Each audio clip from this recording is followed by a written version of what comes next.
भारत माता की, भारत माता की, वंदे। मंच पे विराजमान समस्त साथी, समस्त अतिथिगण, समस्त शिक्षकगण और सभी छात्राओं का मैं अभिनंदन भी करता हूं।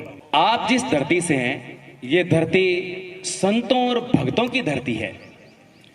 वैसे तो अलग अलग समय में अलग अलग नामों से जानी गई, कभी मारवाड़ का भाग रहा, कभी जांगड़ प्रदेश का भाग रहा, आज बीकानेर का ही भाग नोखा जो कृषि के क्षेत्र में अग्रणी था और धीरे धीरे कृषि के साथ साथ में शिक्षा के क्षेत्र में धीरे धीरे नई शिक्षाविदों के माध्यम से उभरता हुआ नजर आ रहा है। जैसे जैसे हमारे राजस्थान में साक्षरता दर बढ़ रही है, उसी के माध्यम से धीरे धीरे नोखा बढ़ता हुआ नजर आ रहा है और उसमें आपका हमारा सबका योगदान है। आने वाले राजस्थान का भविष्य आप सब विद्यार्थी हैं। आपने जैसा कि देखा होगा, हमारे पास में एक तपे देवता संत जिनका नाम है जाम्बोजी महाराज। जब भी हम जाम्बोजी महाराज की हिस्ट्री पढ़ते हैं, स्टोरी पढ़ते हैं, तो हमें त्याग और बलिदान और समर्पण की भावना उनमें दिखती है। जैसे कि उन्होंने वनों के लिए और अनेक प्रकार की नीतियां अपनाई, पर्यावरण प्रेमी थे और बड़ा समर्पण था, और उन्हीं की भावनाओं को हृदय में रखते हुए कई ऐसे महान लोगों ने अपना बलिदान भी दिया था, इस धरती के लिए शहीद भी हुए थे। और आपको भी आज बलिदान देने का मतलब यह है शहीद होने की आवश्यकता नहीं है। आप अपने इस क्षेत्र में एक कर्म करके अपनी भूमि को चरम पे ले जा सकते हैं, अपना उत्तम स्थान ले जा सकते हैं। लेकिन दो प्रॉब्लम बड़ी गंभीर आती है। कई बार ये होता है कि आपको पता है कोचिंग जाने से सिलेक्शन होगा, आप किताबें ले आएंगे मार्केट से, आप कोचिंग चले जाओगे, गुरुजी से पढ़ लोगे, ये तो हो गई आपकी दिशा। लेकिन अभी आपसे पूछे यहां से कि अभी हमारे यहाँ से जोधपुर किस दिशा में है, आपने हाथ करके बता दिया कि जोधपुर इस दिशा में है या इस दिशा में है, इस दिशा में है। लेकिन इस दिशा में जाने से आपका जोधपुर आपका डेस्टिनेशन नहीं आएगा। आपको उस जगह पर जाने के लिए एक उचित मार्ग और एक मार्गदर्शन की आवश्यकता होती है।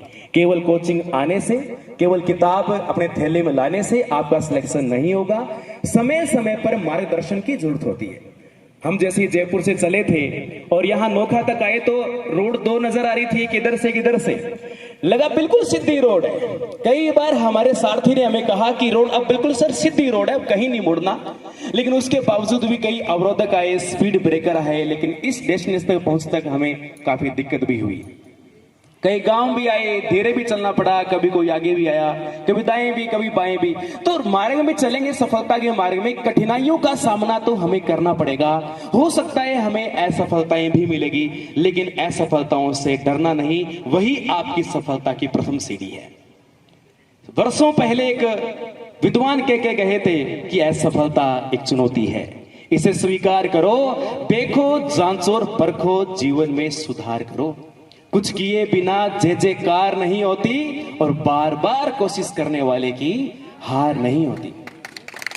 कोचिंग आने के बाद गुरुजनों की समय समय पर आपको मार्गदर्शन की आवश्यकता है।